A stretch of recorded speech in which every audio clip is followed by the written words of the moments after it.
Welcome to another episode of Galactic Ambassadors Podcast. My name is Julia Balaz, coming to you from Ireland, and today I'm joined by Sophia Das, who is joining us from India as our recently certified Quantum Soul Guidance Practitioner. Welcome, Sophia. How are you? Thank you. I'm very well. How are you? I'm good, thank you. So we are recording this today on the 28th of September, 2024, still within the surrounding energies of the equinox, talking about the balance and everything that is important that comes with it. Yesterday, we published this beautiful video of the Soul Wisdom Circle, where balance was the theme, and balance, we talked about how balance equals wisdom, and your name, Sophia, is connected to wisdom, right? Very much so. And I love that you're able to capture the website name sophiaastrology.com. Such a brilliant name and such a beautiful website that I can't wait to share with the audience. But before we dive deeper and learn about your story, the highlight for me and the excitement is that you dive deeper into Vedic astrology, but you also study tropical astrology, and you have this very unique approach where you can bring the best out of both worlds. So when you meet with your clients that book their Galactic Astrology soul reading, how do you explain to them what your approach is? Would you like to start with that? Sure, of course. It's like you said, I do split my time between two worlds, sometimes in Australia, sometimes in India, and I thought I might do the same with astrology as well. Like I study Vedic astrology, but my approach is Western. So first of all, I'm traveling here in India, so I thought I'd just come here to be with my family, but one thing led to another, and I'm really glad because I've been studying Vedic astrology for years. But since taking your course, Julia, I've started integrating more Western techniques into my practice. And what really excites me is speaking to a client's psychology first so they can relate to what I'm discussing on a personal level. Otherwise, it doesn't tend to settle. So, my goal has always been to give people solid, actionable steps first that they can then use to create a real change in their lives. And the connection with psychology is undeniable. It's all about making astrology practical, right? Yes. Oh, I'm so glad to hear that this is your initial kind of motivation to really connect the client to the information that is there. And especially for newbies to astrology or people who are sitting on the fence, whether they can trust it, whether it's real or like, what is it really about? And once they, I've often hear people say, how did you know that? Or how can you know so much about me? I just gave you my date of birth. So I'm sure the experience is like that. In fact, I recall some of the comments from the client's feedback when you submitted your certification reports, mentioning you as a remarkable astrologer. I loved that feedback. So that's great. And then what happens next? Well, I'd like to rewind a little bit and sort of take you back to how my journey started. So, I've basically been fascinated with space-time since childhood, and that's a weird thing to say, but that's probably due to me being an Aquarius ascendant in the Vedic astrology. And growing up in India with a father who is actually a scientist, I was exposed to both science and ancient wisdom quite early on. I've been studying the Indian Vedic scriptures for over 14 years now, and I love connecting those ancient insights with modern science, especially quantum physics. And for those who don't know, Vedic history is actually 5,000 years old. It's one of the most advanced civilizations ever, and it's contributed so much to fields like astronomy, medicine, mathematics. For example, the concept of zero that came from ancient India. And that's how we, connect the dots to singularity and the black holes and everything. And Vedic astrology, also called Jyotish, was essentially an ancient blend of spirituality and science, mapping out planetary movements and their influence in our lives. And they were talking about the universe being holographic or an illusion, or in Hindi we call it Maya, long before modern scientists sort of figured it out. So that's incredible. And this is where my passion really takes off. Wow, that's amazing to hear about some of the insights into the Vedic. And as I am reviewing your natal chart, with your permission, I'll actually share your Vedic Galactic Astrology chart. As you've mentioned, your ascendant in Aquarius.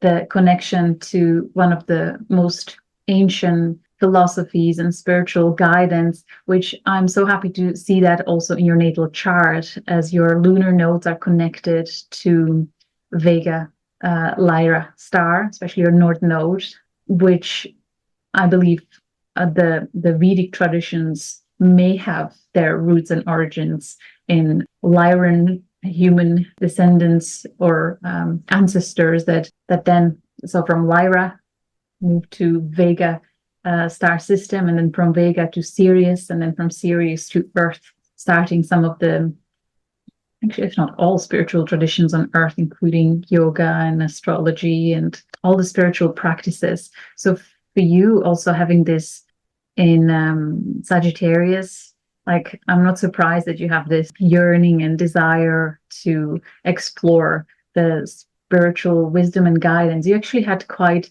a journey just from reading your bio, where you traveled to the foothills of Himalayas, and where else did your seeking for wisdom or pursuits of wisdom take you? Can you tell us a little bit about that? During my Saturn return, and every astrologer would be aware of this, it's not the greatest period. I was using astrology actually to start navigating really big life changes. I thought it was time to sort of use it in a practical way and make sure that I get on the right path. And this led me back to my heritage here in India, first to be with my family, but like I said before, like one thing just led to another, and I started to explore personal healing practices like Hatha yoga, Kriya yoga, and then I did Vipassana in Ladakh as well, and yoga in Rishikesh. And then I met with certain spiritual leaders like Sadhguru and the Dalai Lama in Dharamshala. So it just kind of snowballed after that. And while I was in Rishikesh, I also sort of like explored Ayurvedic practices like Panchakarma, which is quite intense. But it was not just for my own healing, but also to learn how I can use that to integrate these practices into astrology and help others heal too. So medical astrology has also kind of become big in my practice, which I'm really happy with. And now that I use astrology to help people understand and resolve their karmic patterns, I've seen that it's amazing how we can pinpoint root causes that travel with us through lifetimes within hours, while traditional therapy might take months or even years to do the same. Because once you understand the cause, there is a sense of acceptance, and I see that straight away in a client. And then you can sort of start to resolve anything, whether it's a pattern or it's an addiction or anything really. And karma is something that you can't really break free from unless you fully see it, unless it's on paper. And I feel like that's really helpful when it comes to astrology, wouldn't you say? Oh, absolutely. Yes. I want to share the screen again and come back to your chart.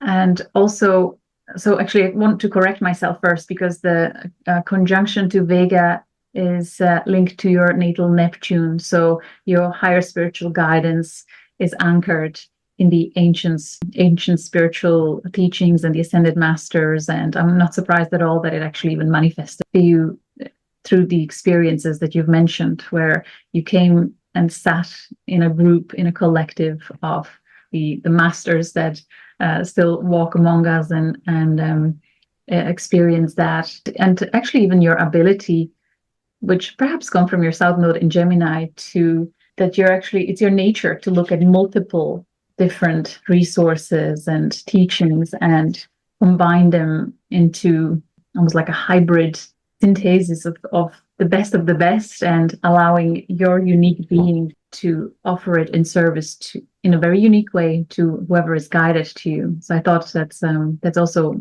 wonderful manifestation of your natal chart.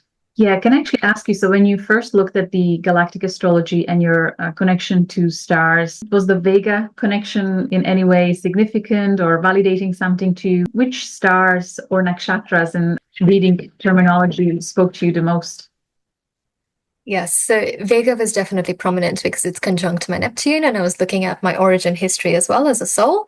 And Lyra and Vega are essentially, the birthplaces of humanity itself, our entire galactic simulation. So I was very proud to have such a strong lineage, because what that did for me, Julia, is that it connected me straight to Regulus, my sun, which is opposite. It's opposite Regulus at the moment. So I was looking at that and I was like, it's very prominent in the seventh house. And I know that Regulus is also a star of the ancestors.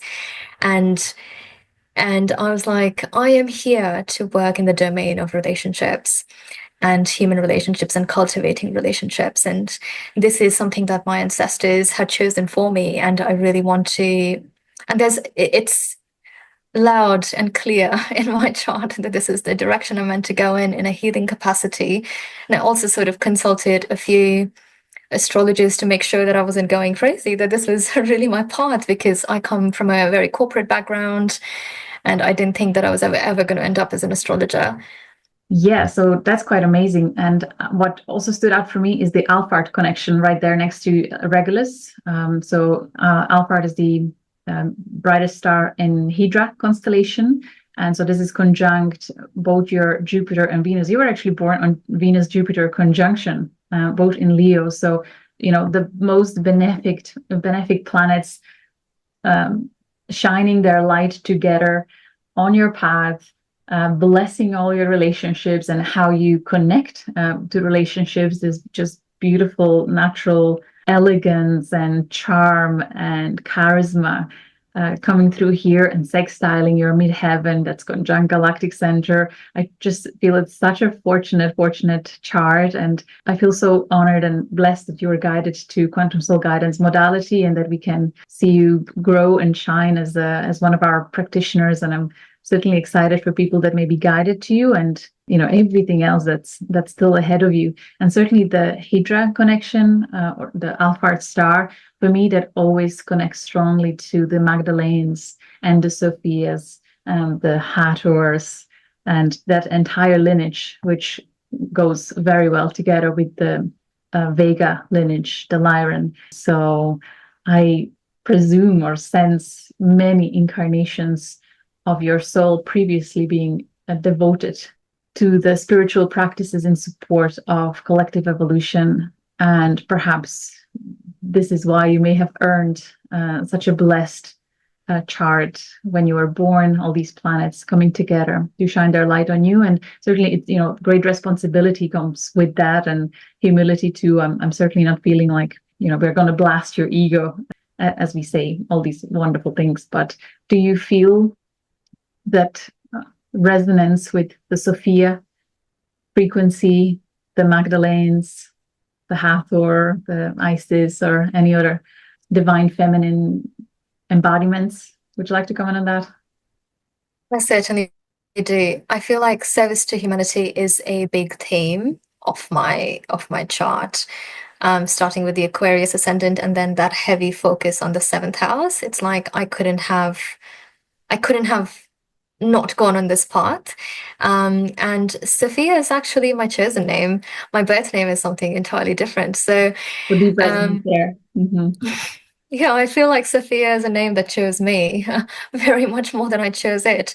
And ever since I came into that name, I felt like I became more service to humanity than I ever could. Like I started to find more healing modalities and things like that I never thought I would. So yeah, there is definitely a cosmic hand at play here. For sure, I can sense that too. That's amazing. Do you know what else stood out for me? Your Saturn conjunct Altair, opposing Chiron in Cancer, and I feel, with the Altair conjunct alignments, especially with Saturn, the themes of the ego's shadow side and transmuting the ego's shadow side. And when I see then opposing Chiron in Cancer, that also may be one of your themes, where you have this natural ability to see through maybe the games or the aspects of ego showing up in relationships or true relationships, and perhaps with greater capacity for compassion, allowing that to be cleared. And especially if it's coming through your 12th house, maybe from some previous lifetimes incarnations where it may have been extra difficult when dealing with the shadow side of ego, whether through other people's relationships or your own. But I feel in this lifetime, you may feel extra equipped to for that self-mastery of kind of transmuting these aspects of relationships. Do you feel that you're maybe quite strong? I know it's hard to speak really, not highly, but speak. It's funny, actually. It's maybe my own shadow thing that I need to transmute. Like, it's not easy for me to speak well about us or speak good about our qualities. It's like we shouldn't, like, let's be humble. But it really comes out as something that I want to highlight. So I'm asking again. So do you feel that resonates? That's quite the story for you.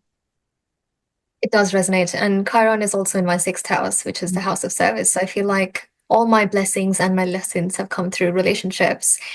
And one of the big things about relationships is you can't not see another person's ego. I mean, everyone's reflecting everyone's ego to each other. So, and the fact that, Regulus is in my seventh house, it's close enough to Chiron. So I feel like my ascendant has a huge role to play in that one as well. And I wrote about Markab quite detailed in my blog. Essentially, Markab is one of those stars where a person becomes entirely empty, devoid of self-identity, and then sort of starts reflecting the other person's ego back to them.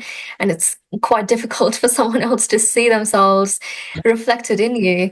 And it either you love it or you hate it. So it's always been a sort of a challenge for me to interact with people. I don't know what they'll get out of it, whether they'll so it's kind of like rolling the dice there. But yeah, so I completely resonate with that. And yeah, Chiron, the wounded healer. So yeah, the service aspect keeps coming back, isn't it? It's like the sixth house. Yeah. Yeah. Absolutely. I'm glad you're mentioning Markab. I had a chance to read one of your blogs. Actually, I'm going to show your beautiful, beautiful website that is the labor of your own creation. And I would strongly, wholeheartedly encourage the viewers to take their time and go to sophiaastrology.com and explore the blog. You have such a unique style of writing, and you took time to write articles that are so rich in information that can be also practically applied. And certainly the star markup, which is conjunct my sun, so your ascendant is on my sun, and all the other stars that I had a chance to read about, deep resonance. Like you were able to express things that I knew about the stars in your very unique style of writing. And I love the art as well that you're choosing for each of these. Just brilliant. I'm very impressed with your work and with your contribution here. So there is much to be explored and contemplated here. Thank you, Julia. Thank you. I'm excited for the website as well. It's been long time in making, and yeah, I hope everyone likes it. Wonderful. Really, really well done. So in terms of your services, what type of sessions can clients book? So there's this birth chart reading, general readings, transit reading. Can you tell a little bit more? Yeah, so with the birth chart reading, they'll get like a detailed overview of their life purpose, their timelines, because in Vedic astrology you do follow the dasha system as well. So you can get timelines up to the point of you leaving even the planet. So and they'll get that, and a really detailed understanding of their life purpose, which I want to highlight because most people are not quite aware of the direction they're taking in life. So I highly recommend a birth chart reading. And then after that, with the general reading, they can bring up any topic, really. It doesn't just have to be relationships, career, health. It's really any topic they want to talk about. And yeah, we go into details about what the dynamics are and how they're playing out for the client. And of course, timelines that are relevant to that specific topic as well. And we also talk about challenges and sort of like energetic solutions that we can use to sort of get through the challenges. And we do that with the birth chart as well. And with the transit, it's a little bit of a unique one because we not only talk about the transit, we also talk about astrocartography, we also talk about manifestations, using the transit of the moon and specific planets that are related to the challenge that they're facing, and really pinpoint and hone down on specific events that they want to manifest in their lives and good time. Specific sort of timings for that. So highly recommend it if you want to, start a business, or I don't know, thinking about getting married and want to really nail down that timing. We can talk about that and work on those as well. Or even relocating, really. Yeah, because astrocartography would pinpoint sort of places where are energetically more suitable for you to really thrive on this planet. Yes, it can be so powerful. So much clarity and guidance, and just reassurance, even to just trust the inner guidance, because oftentimes we actually are getting the nudges from within our own being about what the next step should be, but there's always this ever-present doubt that our human mind keeps creating. So having an experience like this can absolutely be transformational and just bring the wind into our sails, right? There is one more star in your chart that, I was curious about your Pluto in our Galactic Astrology calculator, which is used for generating this chart. The Pluto is not showing any star, but I'm always curious about, what else is there. And in fact, your Pluto is conjunct star called Zubeneschabali in Libra constellation, and it is associated by ancient astrologers with psychic abilities, reaching high status, and just deep love and passion for knowledge and deep wisdom. So I think that's also another wonderful omen for you and blessing from the sky. And the fact that your Pluto in Libra is sitting in the ninth house of embodiment of the teacher. For others, bringing higher wisdom, higher guidance, and certainly your own unique astrology flavor, the Sophia astrology. I just thought, let's mention that too. I'm not sure if you've realized. Yeah. Thank you, Julia. Yeah, you're welcome. All right. So actually, before we go back to you, I would like to, we don't get to talk about Vedic astrology often enough in our podcast. I would like to clear up maybe some confusion that may be present on YouTube and any of the social medias. I've noticed several novice astrologers making YouTube videos talking about galactic astrology. Those that I came across, they didn't study the online courses with me, and they would say that your tropical natal chart will have different stars than the Vedic natal chart, and that's simply not true. When calculated correctly, the stars should be exactly the same in your tropical zodiac and Vedic zodiac if calculated correctly. When I created the Galactic Astrology 101 course based on my research in tropical zodiac, I took the precession of stars into consideration. So our calculator is, when used correctly, you will get exactly same star. So in case you were one of those people that, happened to come across that information and you're kind of confused about different stars in two different charts, just scratch that information all together and just know that what you get in our galacticastrochart.com software is the accurate information, and those are the stars that are aligned to the natal planets when you were born. So I just hope somebody needed to hear this. All right. Okay, Sophia, I would definitely useful. Yeah. I would love to hear a little more from your experience, maybe in Himalayas, and is there anything that expanded your consciousness the most in terms of your travels and connecting to your roots and things like that? Is there any story that would stand out for you? Yeah, it's interesting that you bring that up because right now I'm going through my K2 dasha, the K2 period, and my K2, which is a south node, is actually in Gemini. Connected with lunar. Yeah, the lunar node. It's actually and mine's sitting in Gemini, which is, communication technology and all of that. So I felt like the South Node is supposed to be a very spiritual period in a person's life when they're going through that 7-year cycle. And I thought it was going to be very, very spiritually oriented and things like that. But I kept getting doses of technology coming my way in ways that I had never thought. So I became more integrated. My business practice became more integrated with, more knowledge about AI and cryptos and all of those things. And I was like, okay, so, I might do something different here and give you like a quick example of how the invention of the internet in our world, and then how that is going to progress into AI.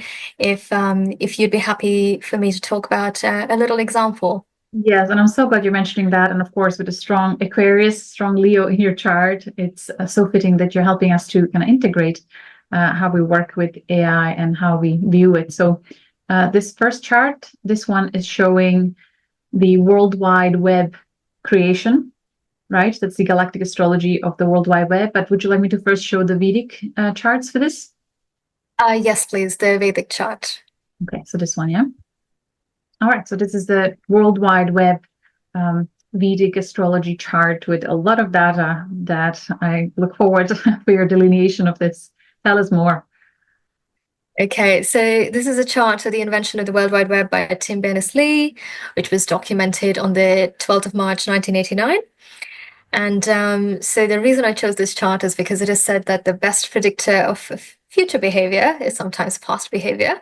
So I found this very relevant in the times of AI. So might study how the internet started and where it's headed. So looking at the main chart on that screen, it would say birth chart, but it's actually the day-one chart. It's also known as the chart of your karma on this planet, which means your physical life. And it's got a Gemini ascendant, which is all about data, information, communication. The second most important chart to the right is the D9 chart or the Navamsha chart. It is also known as the chart of your Dharma. And it's got an Aquarius ascendant with Jupiter on it, which is all about revolutionary spaces for communities and technology. I mean, that's just scratching the surface. But with these alignments, they confirm to me that I've got at least the correct event time for this, which is always good. So next, what I do is I'd examine the major timelines. So underneath that, you'll see the dashas, timelines of the internet's progression over the years. And it's called the Dasha system in Vedic astrology. So for the internet, we are currently in the major cycle of the North Node, which is also Rahu, and which is conjunct Mercury in the main chart, which is the ruler of the ascendant. And in 2027, we'll enter the Jupiter period. So in the main chart, Jupiter's in the 12th house in Taurus, while in the Navamsha chart at D9, it is literally sitting on the ascendant. So from these placements, the snapshot that I get straight away, we can tell several things. So first, it's likely that the internet and AI might not be distinguishable at all. They might become the same thing. Second is we might see a decentralized finance becoming increasingly mainstream, even with people who don't actually follow it now. And third, we could even be looking at a completely decentralized internet altogether. So now that I've got the snapshot of that ready, to decode the specific ways these changes might unfold, I turn to the divisional charts. So for example, if I wanted to understand finance more closely in relation to AI, we'd examine the D1 chart, the D9 chart, and then there's something called the D10 chart, which we look at, what the vocation of this internet will be in the physical reality. So pause. Julia, if you could bring up the divisional chart. Okay, can you see the change now with the new chart that I've... Yep. Okay, so I just want to also point out that there's actually a chart for every house in Vedic astrology. It can go into very, very in-depth details as to how the transits are playing out specifically for that house as well. And there's also charts for past lives. Yeah, it's very microscopic, very quantum. We can go on and on. Well, So yeah, so just for these three charts here, so I thought I might keep it short just for the purpose of this example. With these three charts here, I can tell that massive amounts of wealth would be generated as a result of this decentralization first, which will give people more autonomy and lead to greater personal freedoms. But as you can see here, the two most important divisional charts for this one, there's the D9 and the D10, are ruled by Aquarius, and the other one is ruled by Scorpio. Now, in Vedic astrology, the north node rules Aquarius and the south node rules Scorpio. So this screams to me revolution and human evolution are very tightly linked with the progression of AI in our physical world, which also translates to turbulence. And pause, Julia, if you could bring up the galactic chart now. So I would like to talk a little bit about that. can you see that now? So it would be the PDF that I sent. Yeah, so this is the one. Okay. Okay, yeah. Okay, cool. Yeah, so with the galactic chart, I know I said there'll be turbulence, but it's not all about constant transformation. There is light at the end of the tunnel, and this is where galactic astrology really ties it all together. So in Vedic astrology, these are the nakshatras or the 27 lunar mansions, which gives us a microscopic view of the sky. So we'll start here with the sun, the moon, and the ascendant are all lined up with Markab, Algol, and Sirius B. Now we know that these are some of the more difficult stars in the night sky, which explains why the internet shook up our world so dramatically in just a matter of 2 decades. Now, here's the fun bit. Looking at the south and north nodes, we're heading towards the fixed royal star consciousness of Fomalhaut, which means we'll be using technology for the advancement of our own consciousness, which is always exciting. And so when we go back a little bit, we rewind and look at the origin, we'll be seeing Pluto, Neptune, and Uranus, which is the origin of our event in history. It's telling me that we're in for a bit of a rocky ride, like I mentioned in the beginning, but we'll settle into lasting peace in the end. And the best part about this is that Saturn, Jupiter, Mars, Venus, and Mercury, all of these are our allies here, and they're conjunct with fixed stars associated with benevolent beings like the Pleiadians, the Sirians, and the Lyrans. So these beings have been helping humanity evolve for ages. So even though things might rise into conflict at first, we've got some stellar support to guide us through this transformation. And as AI evolves more and more to mimic humanity, it will likely trigger sort of a profound shift in our society, which means that this technological advancement may lead to sort of like privacy concerns and increased governmental control through centralized systems. And we're well aware that we're facing an era of social isolation and loneliness already. And the governments may try to exploit and gain control using that as a foundation. But in response to these challenges, humanity may be forced to evolve, developing higher states of consciousness, like all the tellies of heightened communication, for example, telepathy, telekinesis, teleportation, as well as a deepened sense of love for all creatures in the universe. Essentially, the very issues that were created by AI might actually serve as a catalyst for our own spiritual growth. So exciting times are ahead. I'd like to end on a positive note there. Yes, this is absolutely brilliant. Sophia, thank you so much for bringing that in. And just for clarity, again, this is a Vedic Galactic Astrology chart for World Wide Web when it was created. And it just brings me so much hope and gratitude and excitement for divine synchronicity and all that, and the impact this has on humanity, and how wonderful to hear about some of the future transits and the impact of that on the collective. Thank you. This is such a gift. So good. Oh, thank you, Julia. Thank you. This has been amazing. Thanks for letting me share and share my excitement and completely nerding out about Vedic astrology as well. Yes, it's really quantum and never ending, and the potential of it. It's wow, yay! So I'm sure there'll be more enthusiasts that'll be drawn to you and drawn to your frequency and to your wisdom and to your beautiful, beautiful heart and soul that you are pouring into your website, your business, your creations. And I hope the blessings of the stars and the planets that we see in your chart will continue to support your journey and those that will be divinely guided to you. Is there anything else that you would like to share? Anything I didn't ask and I could have asked? No, just that I would love for anyone listening to this to check out my website. There's a lot of great content, including my blog, which I will update regularly as well. And my social media would be launching soon as well. So I'm planning on YouTube, Instagram, and Facebook. And it's still in the process of building, but stay tuned for that one. And yeah, I am taking clients full-time now via my website. So I'd love to connect with everyone there, and yeah, just say welcome to everyone who's interested. Beautiful.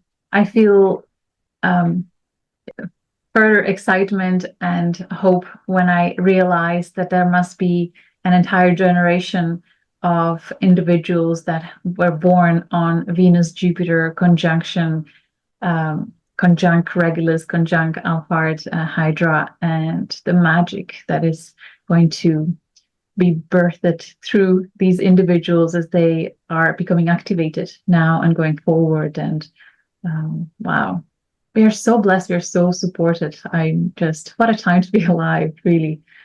So I believe we are supported. Yeah. I agree with that. Yeah. Well, congratulations once again to becoming one of our certified Quantum Soul Guidance Practitioners, Sophia. Really well done. And thank you all for watching. We'll see you again in the next podcast. Much love. Take care.